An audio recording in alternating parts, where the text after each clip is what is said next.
He simply destroyed one notion, not an unwritten one, a written code that if a national party has to be part of the power, not even come to power in Tamil Nadu, it needed the support or be, ride piggy bank on one of the Dravida parties. He said no. Yes. And this after his En Makkal Yatrai, the kind of outpouring, the way he was attracting people like a magnet, it's magical. Absolutely. And you always have to challenge the status quo, the accepted norm, to bring in a big change. You cannot tread the same path that has been, taken earlier. So in that sense, he's a path breaker. And I'm sure this is just the beginning. We are going to be witnessing historic change in Tamil Nadu. Historic. Your father has been a bureaucrat, he has been a government servant, but then politics is not alien to the family. Your uncle was an MLA 3 times, I believe. Yeah. When did you get that calling, like, this is my field?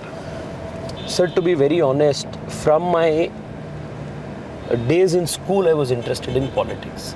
The very first election I contested was in 5th standard in my school. So I have always been interested in politics, in working amongst people.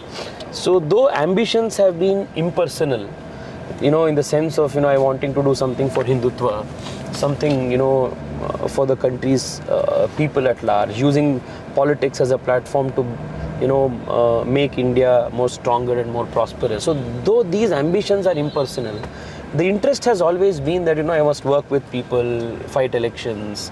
So this has always been there. So I had, like I told you, my first elections that I contested was in my school. So talking of school, Wikipedia says as a 9-year-old boy, you sold some pictures and donated that amount to the Kargil fund. So during the Kargil war, I was in Belgaum that time. My father was working in Belgaum, so we were all transferred there. So we were living in Belgaum. Belgaum sends a lot of people to the army. So one of the days, one of our neighbors, who I was playing with, her dad became a martyr in the war, and the body came back. And it was an absolutely, defining moment for me, because it just shook me and made me understand, okay, this is the kind of sacrifice somebody has made for the country. So then I walked up to my father back at home, and then I asked him, okay, can we do something to help this family, help them? Then he told me about the Kargil War Fund. Then he told me, whatever you are in life should be on your capacity and your basis. So if I give you money, it is my money that you are giving to Kargil War Fund. What can you do? So then I said, what can I do? So I had a habit of making paintings and everything, drawing. So my father told me, why don't you do some drawing and painting, which you anyway do as a hobby. Go and try selling these. Tell people that you want to give money for the Kargil Welfare Fund. If people buy it, go and donate it. That way, contribution will be yours and not your father's.